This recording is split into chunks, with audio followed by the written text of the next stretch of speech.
ঘটনা আজ থেকে প্রায় 10 বছর আগে 2008 সালে জুলাই মাসের 30 তারিখ সন্ধ্যার পর 22 বছরের টিম ম্যাকলিনের খুন হয়। কিন্তু কেন? কে তার শত্রু ছিল? আর কেনই বা চলন্ত বাসে তাকে নির্মমভাবে হত্যা করা হয়? এই সব প্রশ্নের উত্তর পেতে যেতে হবে একটু গভীরে। তাই চলুন জেনে নেই কেন একটা নিরীহ নির্দোষ যুবকের এভাবে প্রাণ হারাতে হয়েছিল। সেদিন বাসে 37 জন যাত্রী ছিল। তাদের মধ্যে একজনের উদ্দেশ্য ছিল সবার থেকে আলাদা, আর লক্ষ্য ছিল ভিন্ন। শুধুমাত্র একজনের প্রাণ গেলেও বাকি সব যাত্রীর জন্য এমন ঘটনার সাক্ষী হওয়া প্রায় সারা জীবনের জন্য দুঃস্বপ্নের কারণ হয়ে থাকবে। এমনকি যে দেখবে না সেও শুধু গল্প শুনেই অনেক বড় একটা ধাক্কা খাবে, কারণ পুরো ঘটনাটাই মূলত বাস 1170 নিয়ে। কখনকার মৃত্যু কোথায় হতে পারে আর ভাগ্য কাকে কখন কিসে সাক্ষী বানাতে পারে, সেইটাই যেন প্রকৃতি ছাড়া আর কেউ হলফ করে বলতে পারে না। গ্রেহাউন্ড বাসে কি ঘটেছিল সেই দিন, সেই ঘটনার গভীরতা বুঝতে হলে সবার আগে জানতে হবে হত্যাকাণ্ডের শিকার টিম ম্যাকলিন সম্পর্কে। উইনিপেগের বাইরে ইলাই ম্যান্টিবা নামের ছোট্ট ফার্মিং কমিউনিটিতে তার জন্ম, আর সেখানেই টিমের বেড়ে ওঠা।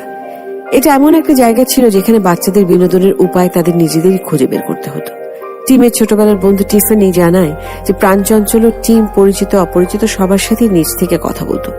মিশুক স্বভাবের টিম মাত্র 2 মিনিটের মধ্যেই অপরিচিত মানুষদেরকে আপন করে নিতে পারত। এমনকি গল্প করতে করতে সবাই ক্লান্ত হয়ে গেলেও টিম 2-3 ঘন্টা অনায়াসে কথা বলতে পারত। স্কুল কলেজে সবার সাথে বরাবরই টিমের খুব ভালো সম্পর্ক ছিল। এমনকি খেলাধুলায়ও সে বেশ পারদর্শী ছিল।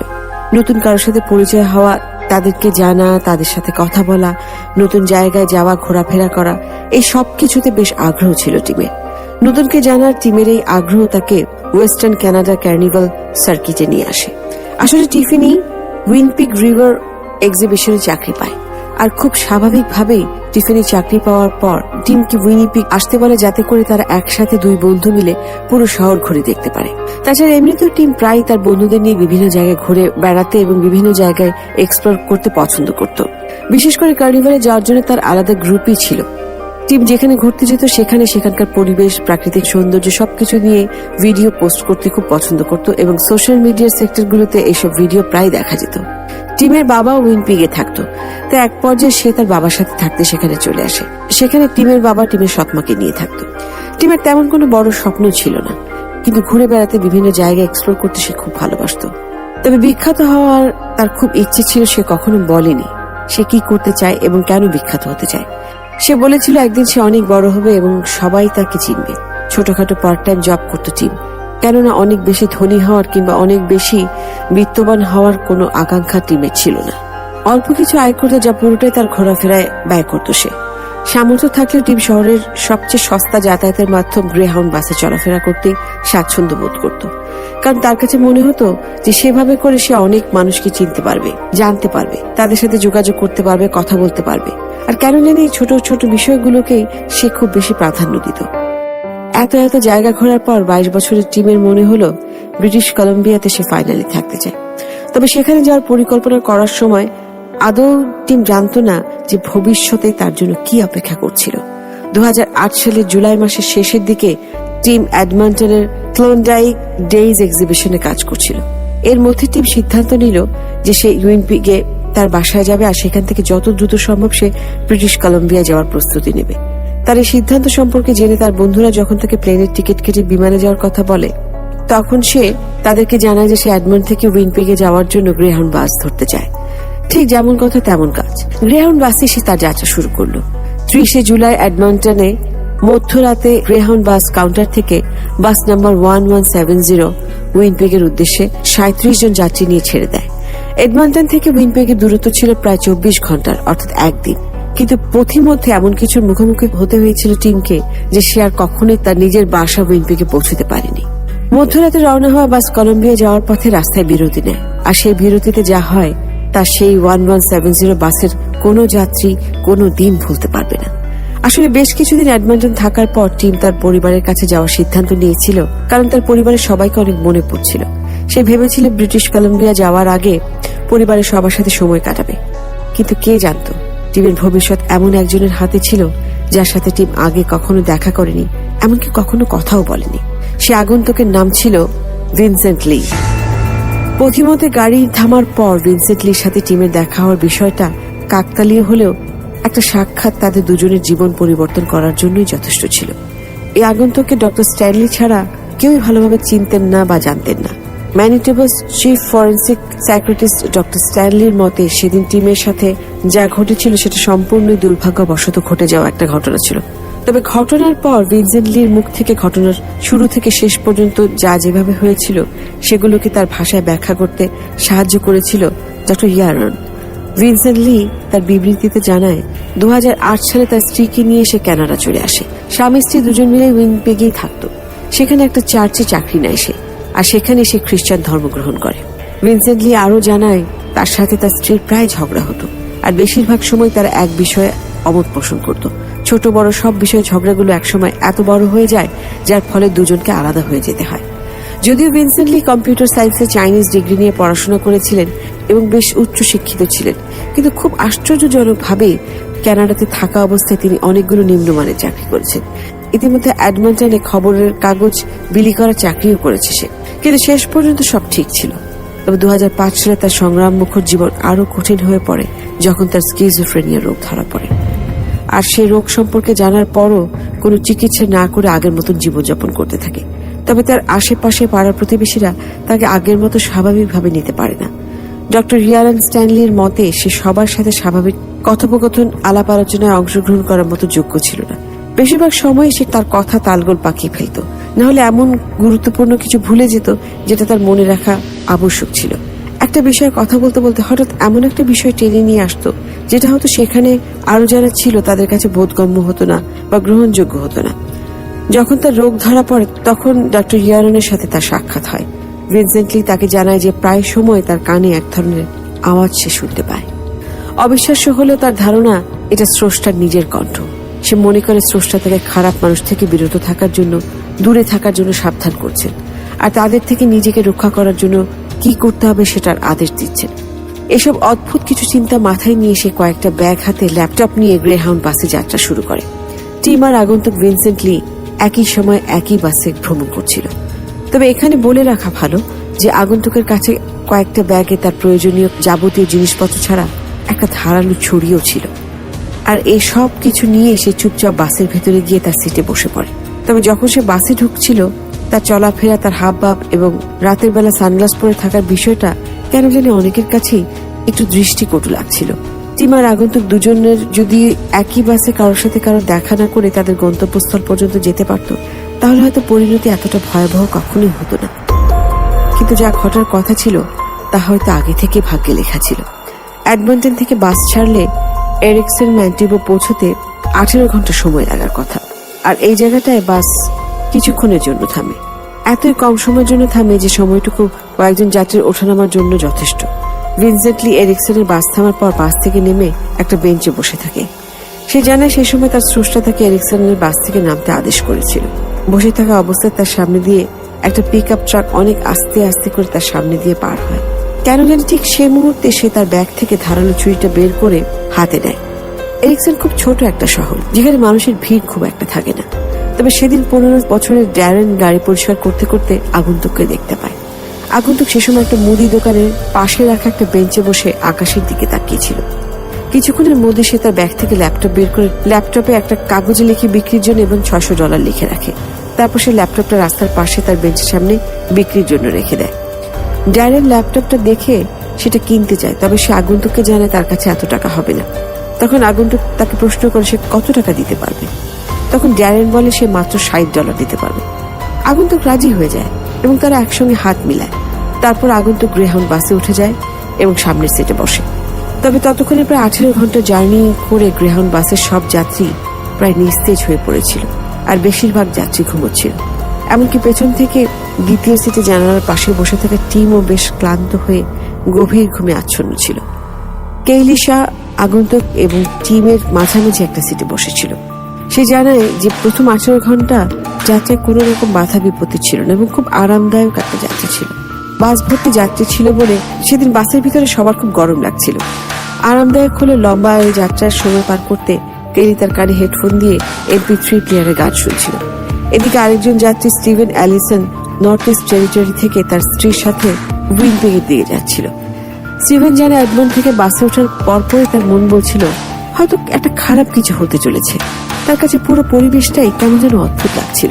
বিশেষ করে আগন্তুককে বাস চলাকালীন সময় সিট পরিবর্তন করতে দেখে স্টিভেনের আরো বেশি অস্বাভাবিক লাগা শুরু করলো। সামনের সিট থেকে উঠে প্রায় পেছনে হাঁটতে হাঁটতে যখন আগন্তুক তার বসার জায়গা খুঁজছিল, তখন সে প্রায় সবার দিকে একবার একবার করে তাকাচ্ছিল এবং সে সময় স্টিভেন আগন্তুককে দেখে এতটা ভয় পাচ্ছিল যে তার হাত পা প্রায় কাঁপছিল। অবশেষে আগন্তুক টিমের পাশে বসে। আগন্তুকের ডক্টর স্ট্যানলি ইয়ারন যখন থেকে প্রশ্ন করে যে এতগুলো সিট খালি ফেলে সে কেন টিমের পাশে বসেছিল, তখন সে জানায় টিম থেকে হাই হ্যালো এক ধরনের একটা ভালো কিছু ইঙ্গিত করেছিল, তাই সে টিমের পাশে গিয়ে বসে। এর পরপরে টিম আবার ঘুমিয়ে পড়ে। তবে স্টিভেন আগন্তুক ভিনসেন্ট লির ওপর থেকে চোখ সরাতে পারছিল না, কেননা তার চলাফেরা হাব ভাব সবকিছু স্টিভেনের কাছে বেশ অদ্ভুত লাগছিল। পুরোটা সময় আগন্তুকের হাতে একটা টয়লেট পেপার আর একটা পানির বোতল ছিল, যার মধ্যে পানি না কিন্তু চা ছিল। যখনই তার চা খেতে হতো তখন সে টয়লেট পেপারটা তার থুতনির নিচে রেখে তারপর বোতল থেকে পানি খাওয়ার মতো করে চা খেত। সেই পর্যন্ত ঠিক ছিল, কিন্তু যখন স্টিভেন দেখল আগন্তুক খুব অদ্ভুতভাবে সিট থেকে সামনে পেছনে বসে বসে তার মাথা এবং শরীর নাড়াচ্ছে এবং মন্ত্র পড়ছে, তখন তার ভয় লাগা শুরু করলো। যেহেতু স্টিভেন লি ইংরেজিতে মন্ত্র পড়ছিল না, স্টিভেন বুঝতে পারছিল না যে আগন্তুক আসলে কোন ভাষায় কি পড়ছে। স্টিভেনের কাছে মনে হচ্ছিল যে অনেক খারাপ একটা কিছু ঘটতে যাচ্ছে। সে বুঝতে পারছিল, কিন্তু সে উঠে গিয়ে আগন্তুকের সাথে কথা বলার সাহস করতে পারছিল না, কারণ তার মনে হচ্ছিল সে যদি তাকে কোনো প্রশ্ন করে তাহলে আগন্তুক রেগে গিয়ে তার স্ত্রীর পেছনে লাগতে পারে। এদিকে ট্রান্স কানাডা হাইওয়ে ক্রমেই অন্ধকার হয়ে আসছিল, আর বাসের ভিতরে ছোট টেলিভিশনে মাস্ক অফ জোরো নামের মুভিটা চলছিল। বাসের ভেতরে টেলিভিশন থেকে আসা আলো ছাড়া আর কোনো আলোই ছিল না। অন্ধকার ঘুটঘুটে বাসে যাত্রীদের কাছে দুইটা পথ খোলা ছিল, টেলিভিশনে দেখানো ছবিটা দেখা, না হলে ঘুমিয়ে থাকা। আর এরকম একটা সময় ভিনসেন্ট লি তার পাশে ঘুমিয়ে থাকা টিমকে আক্রমণ করার সিদ্ধান্ত নেয়। তার ভাষ্যমতে স্রষ্টা চাচ্ছিলেন যাতে টিমকে তখন তিনি খুন করে, তাই তিনি টিমকে ছুরি দিয়ে আঘাত করতে শুরু করেন। আর যতক্ষণে বাসের সব যাত্রীরা টের পায় ততক্ষণে টিমের মাথা তার শরীর থেকে আলাদা হয়ে যায়। যেমনটা আমরা জানি, সেদিন সন্ধ্যায় টিম তার বাসার দিকে ফিরছিল আর টিমের পাশে বসেছিল 40 বছরের ভিনসেন্ট লি, যে কিনা কিছুদিন আগে কানাডার নাগরিকত্ব পেয়েছে। তবে বাসের বাকি যাত্রীদের থেকে কিছুটা ভিন্নধর্মী ছিল তার চারিত্রিক বৈশিষ্ট্য। ইতিমধ্যে তার স্কিজোফ্রেনিয়া রোগ ধরা পড়ে, যে রোগের কোনো চিকিৎসা না করার ফলে নিজের মনের অজান্তে তার কানে আসা এক ধরনের শব্দকে সে স্রষ্টার আদেশ নির্দেশ ভেবে নিয়ে সেই অনুযায়ী সবকিছু করা শুরু করে। এদিকে একই সারিতে বসা স্টিভেন তখন ভিনসেন্ট লিকে দেখে একরকম ভূত দেখার মতন ভয় পাচ্ছিল, কারণ সানগ্লাস পরে ভিনসেন্ট হাতে ছুরি নিয়ে ছুরির ধারালো অংশটুকু খুঁজে বের করছিল আর বারবার স্ক্রিনের দিকে হুমকি স্বরূপ দৃষ্টিতে তাকাচ্ছিল। স্টিভেনের এক পর্যায়ে মনে হচ্ছিল ভিনসেন্ট হয়তো তাকে খুন করে ফেলবে, আর সেই মুহূর্তে স্টিভেনকে ভাবার বেশিক্ষণ সময় না দিয়ে ভিনসেন্ট লি ডান দিকে ঘুরে ডান হাত দিয়ে টিমের গায়ে এলোপাথারি ছুরিকাঘাত করতে শুরু করে। ঠিক এমন একটা দৃশ্য নিজের চোখে দেখতে পেয়ে স্টিভেনের গলার স্বর ক্ষীণ হয়ে আসছিল, কিন্তু তারপরে নিজের শরীরের সমস্ত শক্তি দিয়ে চিৎকার করে বলছিল একজনকে ছুরিকাঘাত করে খুন করা হচ্ছে। ততক্ষণে বাসের অর্ধেক মানুষ স্টিভেনের চিৎকার শুনে টের পায় এবং সিট থেকে উঠে দেখার চেষ্টা করে আসলে কি হচ্ছে, কিন্তু বাস তখনও চলছিল।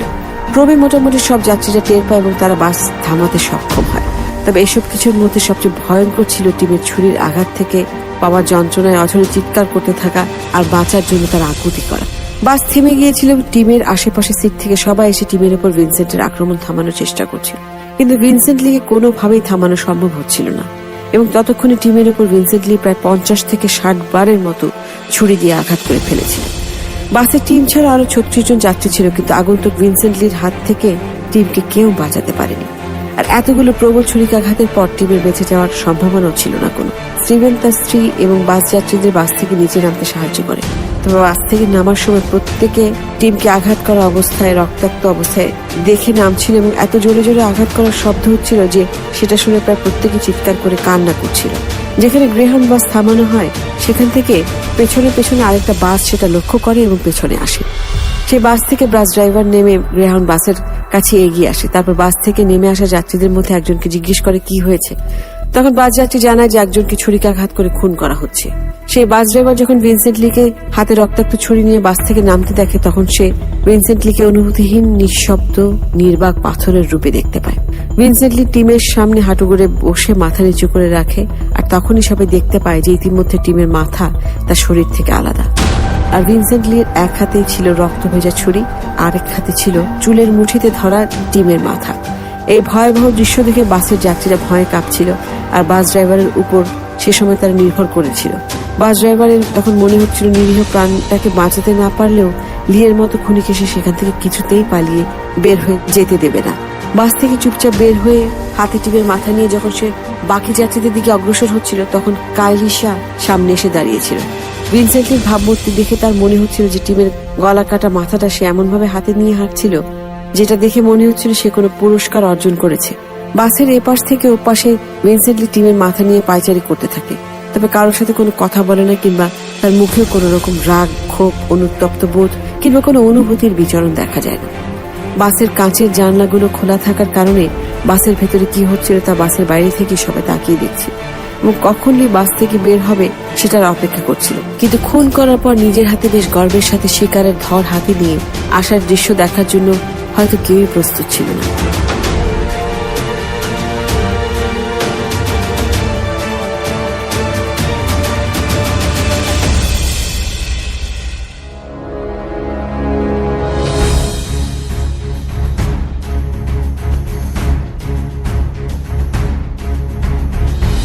ভিনসেন্ট লি পরবর্তীতে স্বীকার করে যে সে জানে না সে ঠিক কি করেছে, সে কি ভুল করেছে না ঠিক করেছে, তবে তার মতে সে তার সৃষ্টিকর্তার আদেশ পালন করেছে।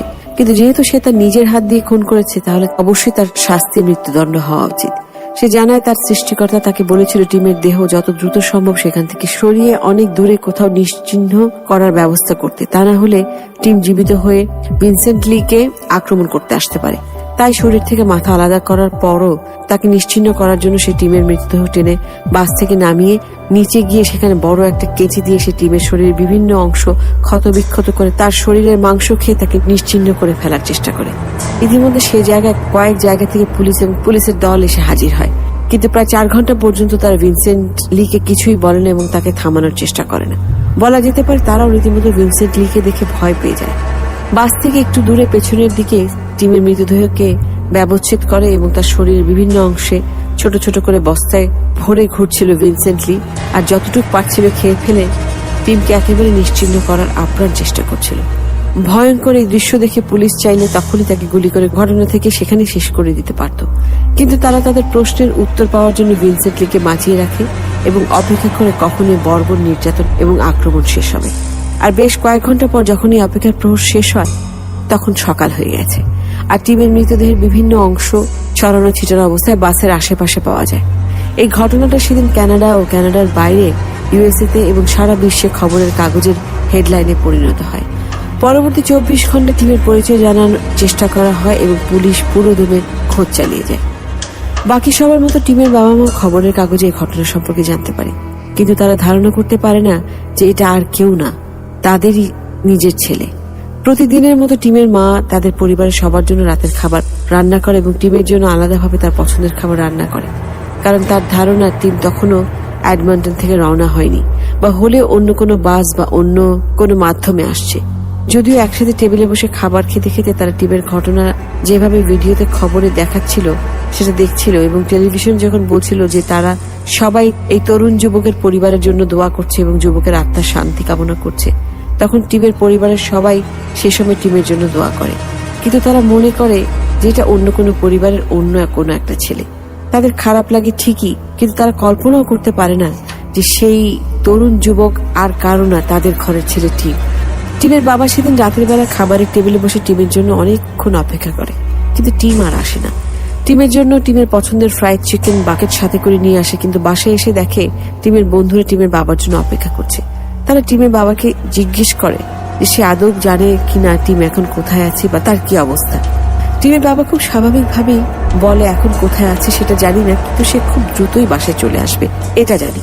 এই কথা শুনে টিমের বন্ধুরা টিমের বাবাকে ভেতরের রুমে নিয়ে যায় এবং রুমে নিয়ে গিয়ে টিমের বাবার সামনে কম্পিউটার অন করে ইন্টারনেটে ভাইরাল হওয়া টিমের নির্মম হত্যাকাণ্ড সম্পর্কে তার বাবাকে জানায়। পুরো খবরটা তখন অনেকটা পরিষ্কারভাবে সেখানে দেখাচ্ছিল। নিজে ঠিক মতো বিশ্বাস করতে না পারলেও তখনই তার প্রাক্তন স্ত্রী টিমের মাকে ফোন দিয়ে জানায় যে টিভিতে যার খবর দেখাচ্ছে সেটা আর কেউ না, এটা তাদেরই ছেলে টিম।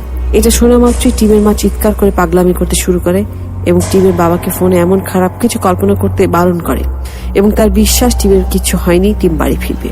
এদিকে ভিনসেন্টকে পুলিশ ফোর্স যখন ঘটনাস্থল থেকে থানায় নিয়ে আসে তখন জবানবন্দির এক পর্যায়ে ভিনসেন্ট লি মৃত্যুদণ্ডের শাস্তি হিসেবে ফাঁসি চায়। সে স্বীকার করে যেটা করেছে সেটা ক্ষমার যোগ্য না এবং পরিণতিতে তার ফাঁসি হওয়া উচিত। এদিকে টিমকে তার বাসার কাছেই কবর দেওয়া হয়। টিমের মা, বাবা এবং সৎমায়ের জন্য সেই মুহূর্তগুলো বেশ করুণ ছিল। বিশেষ করে টিমের ক্ষতবিক্ষত দেহের টুকরোগুলোর সে ভয়ানক দৃশ্য তারা হয়তো ইহজীবনে কোনোদিনও ভুলতে পারবে না। এতগুলো বছর চলে যাওয়ার পরও টিমের বাবা মা রাতে ঠিকভাবে ঘুমোতে পারে না। তারা যখনই একটু স্বাভাবিক থাকতে চায় তখনই টিমের সাথে ঘটে যাওয়া ঘটনার ধাপগুলো আর তার কষ্ট সহ্য করার মুহূর্তগুলোর কথা মনে করে তাদের চোখ আর বুক ভেসে যায়। এদিকে টিমের মা পুলিশ ফোর্সের প্রতি ভীষণ ক্ষিপ্ত হয়ে যায়, কারণ টিমের দেহ থেকে প্রাণ চলে গেলেও টিমের পুরো দেহ অক্ষত থাকতে পারত। কিন্তু যখন ভিনসেন্ট লি টিমের চোখ এবং তার হৃৎপিণ্ডের 1/3 ছুরি এবং কেচির সাহায্যে কেটে খেয়ে ফেলে তখন পুলিশ এইসব দৃশ্য পুরো সামনে দাঁড়িয়ে থেকে দেখে। এমনকি ভিনসেন্ট লিকে থামানোর কোনো প্রকার চেষ্টাও করেন না তারা। তার মার মতে তার ছেলে যথেষ্ট কষ্ট পেয়ে মারা গেছে, কিন্তু মৃত্যুর পর তার দেহটাকে ধ্বংস করার সময় সেখানে পুলিশ থাকা সত্ত্বেও তারা কিছু করতে পারেনি, আর এই কথাটাই সে কোনোভাবে মেনে নিতে পারবে না। তাই পুলিশকেও সে দোষী সাব্যস্ত করে। টিমের বাবা মা গ্রেহাউন্ড বাসের সিকিউরিটি সার্ভিসকেও দায়ী মনে করে এবং তারা বাসের ভেতরে যাত্রীদের জীবন নিরাপত্তা সম্পর্কে সন্দিহান বলে গ্রেহাউন্ড বাসের প্রধান শাখার মালিকের কাছে বাসের বিরুদ্ধে লিখিত কমপ্লেইন দেয়। তখনকার সময় রেডিওতে কোনো একটা বিষয়ে কথা উঠলে সেটা নিয়ে জনগণের মত পোষণ করার একটা বিষয় থাকতো। তাই ভিনসেন্ট লি মানসিকভাবে অসুস্থ একজন স্কিজোফ্রেনিয়া হলেও তা যাচাই বাছাই করে তার খুন করার বিষয়টা কতটুকু যৌক্তিক সেই বিষয়ে জানার জন্য রেডিওতে জনগণের সাথে এই বিষয়ে প্রোগ্রাম করা হয়। সেখানে শ্রোতারা লিকে কোনোভাবে মানসিক রোগের কারণে এত নৃশংসভাবে মানুষ খুন করার জন্য পার পেয়ে যেতে দিতে চায় না। তাদের ধারণা ভিনসেন্ট লি যা করেছে তা ক্ষমার অযোগ্য এবং সে অবশ্যই একজন খুনি, যা শাস্তি পাওয়া উচিত। কঠিন থেকে কঠিনতর শাস্তি না পাওয়া হলে সেটা টিমের সাথে ন্যায় বিচার করা হবে না। ঘটনার তদন্তে মেয়র মানসিক অবস্থার কথা জানতে তাকে উইনপেগের সায়েন্স সেন্টার মেন্টোবাস চিফ ফরেন্সিক সাইকিয়াট্রিস্ট ডক্টর স্ট্যানলির কাছে আনা হয়। টিমের খুনের পর ভিনসেন্ট লির সাথে ডক্টর স্ট্যানলির অনেকগুলো বৈঠক হয়। ভিনসেন্ট লি সম্পর্কে অন্য কোনো জায়গা থেকে কোনো তথ্য তেমন পাওয়া যায়নি, বরং নিজের জবানবন্দিতে ভিনসেন্ট লি তার নিজের সম্পর্কে যে তথ্যগুলো দেয় সেই তথ্যের আলোকে অনেকগুলো প্রশ্নের উত্তর পাওয়া যায়, যার ফলে টিমের মৃত্যুর কারণ সম্পর্কে সবাই সঠিক তথ্য পায়। যদিও শুরুতে ভিনসেন্ট লি তার মুখ খোলেনি, কোনো কথা স্বীকার করা তো দূরের কথা, প্রথম অনেকদিন সে একটা শব্দও বলেনি।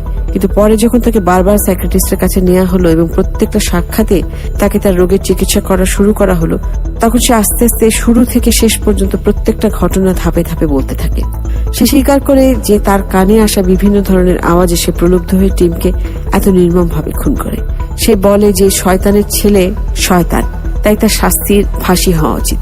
এসব শোনার পর কোর্টে টিমের হত্যাকাণ্ডের কেস ভিনসেন্টের মেডিকেল রিপোর্ট সহ পেশ করা হয়।